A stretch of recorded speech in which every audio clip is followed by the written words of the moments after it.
Hi there, and welcome back to the Luminato Live streaming that we're doing here to get behind the scenes and talk to some artists and tell you all what's going on and introduce people.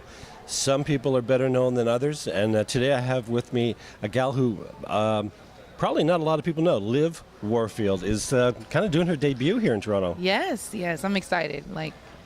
I know of all the list of the people. I know the Roots were here last night, so just to be in that company and to just be in Toronto first off, because I know how amazing it is here, so I'm excited. I'm excited to be here. Very good. And we have a common friend that we're going to talk about in a second, but and it's through your Prince relationship. But I'm going to keep you in suspense for a second. Okay. And just talk a little bit about your background. And if anybody has seen the videos, they've seen that LiV performs with an enormous band. Enormous band. 22 people? 20? What is it? It's around that. Yeah. Comes and goes. A lot of horns? Stays in the 20s. Yes, it's a lot of horns. It's actually the new Power Generation horn section. Yep. Prince's horn section, which is amazing. They're all my brothers and my band called Blackbird. So we're all from Pacific Northwest, and it's a pretty amazing crew. Just the energy and all of us being able to just be that collective, and get on stage, and we know our sole purpose is to get out there and really play music because we love it so much. You're the commander-in-chief of that crew. I can see that you really are in command, but obviously they're enormously talented musicians. All of them are amazing musicians, absolutely. That must be a gift, and you've had some good fortune with your association with Prince. Yes. I was reading, you're originally from Peoria, but have been out in Portland, Oregon for some time. About 10 years, yes. Portland was pretty much my musical discovery. So, I was a heptathlete, track athlete, gymnast for most of my life. And when I moved to Portland, I got tired of people telling me what I needed to be doing. Because I was always a writer, and I sang in secrecy, shower singers and all that.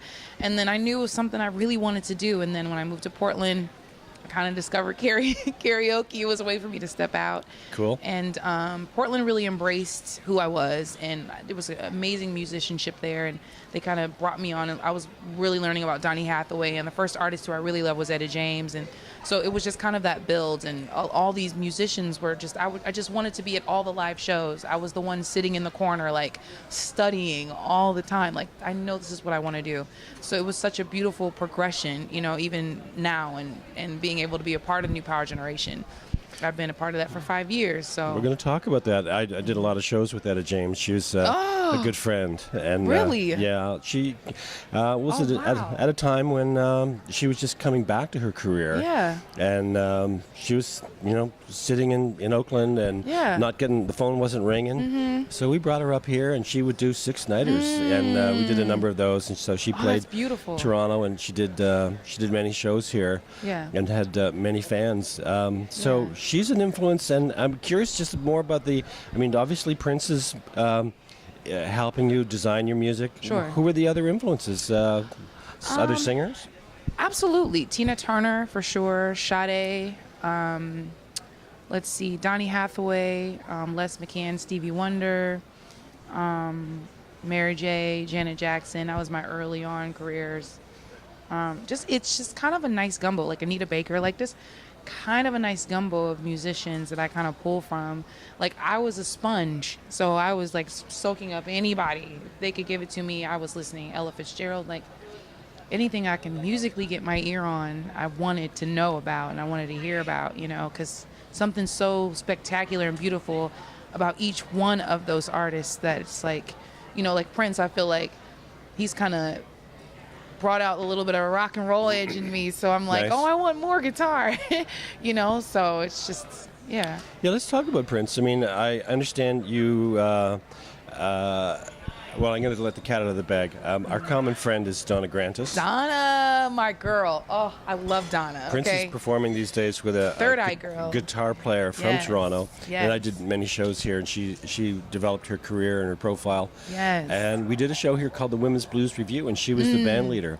Was she? Yeah, and we did many shows, and then she got this phone call to come down to Minneapolis. Yes. And see the man, and she hasn't looked back. She's been touring with Third Eye Girl. Third Eye Girl, yes. And they're amazing, incredible. I love Donna. Every we were both like, oh, no, I love you. Donna every time I see her on stage, just the energy and just the person she is on stage and off stage.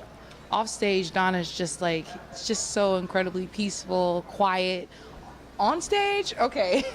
She is the electric lady, okay? She's very grounded, but yeah, she rips it up when she gets on stage. Oh, she rips it up. Yeah, she's incredible. I love Donna. We're talking to LiV Warfield here, if you're just tuning in, and we just touched on the fact that we have a mutual friend in Donna Grant who is performing these days in Prince's small band. So I actually sent Donna a note and said, so do you know LiV Warfield? He said, of course, she's in my band. And that confused me a little bit because I guess there's a big band and a small band, and you still perform with Prince. Yeah, it's a collective, you know. Prince and I, and I'm sure he's talked to other people about it being collective, kind of like going back to those days in Motown. Like, you have all these musicians, but we're all in there in support of each other. Like, Third Eye Girl will be playing, and then the NPG Hornz section will all be there, and then we have my sisters, Shelby, Elisa, and I. So it's such a really cool experience just to know that all of us can collectively come together like that and be backing Prince. You know, it's crazy. It's crazy. And I gather he's been a significant musical director for you, and it's not just the personnel. And you've had what was the name of the record that you, it was 09, I think he did, and you were, I read that you were on that. Oh, Lotus Flower? Lotus Flower. Yes, yeah, that was crazy. Like, just to be a part of that whole, I mean, it's history for me, but it's also historical in a way, just kind of like to know him.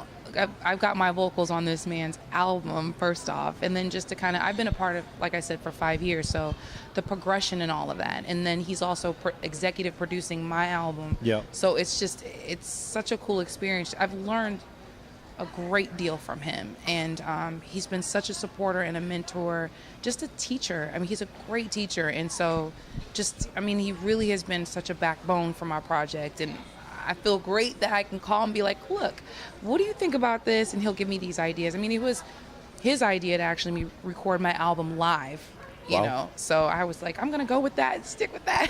I want to know more about the recording, but you know, Prince lived here in Toronto for a while. Really? I didn't know that. Yeah, he had a gal pal and a house in a section of town called the Bridle Path for Prince fans here in Toronto. Everybody knows that because we would see him around, and he would sit in with people, and you know, he has his own unique way of going about his business, and he likes to be in charge of things, but we have utmost respect for him, and he has tons of fans, and I think a lot of that's going to transfer to you tonight, and because many people will come out and say, who's this gal who's hanging out with Prince? Cool. Right. So the recording, there's I've read that it's in development, or just tell us about the timeline, because is the record finished, or is it? Oh, the record's out. It was out in February. Yeah. It's called The Unexpected. Yeah. And it's such an amazing project. I call it alternative R&B soul with a little bit of rock and roll. That's the sound that it encompasses. It's like a little bit of that gumbo. It's everything.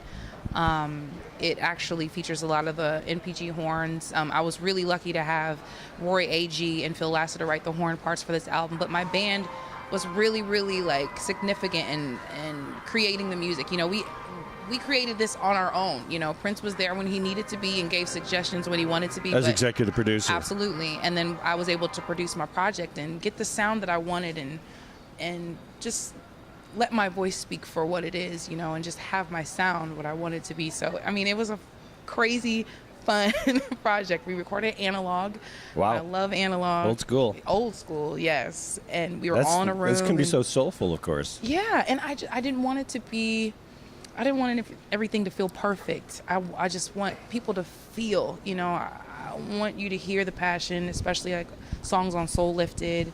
I just wanted you to feel that energy, and like the song The Unexpected, I wanted to kind of bring back a vibe of Tina Turner, and like how would she approach this song. It sure comes off in the videos that we've seen. That's your cool. television, late night television appearances. Yeah. Those have been great. Thank you. And I've seen the single kind of, that's perhaps why I was confused, because the single's really getting pushed. Yeah. And that's what we've been hearing about. Yeah. Let's wrap it up with you telling us a bit about what we can expect tonight and on stage. Tonight, please, I know it's cliche, but expect the unexpected from us tonight. We just like to bring all kinds of energy.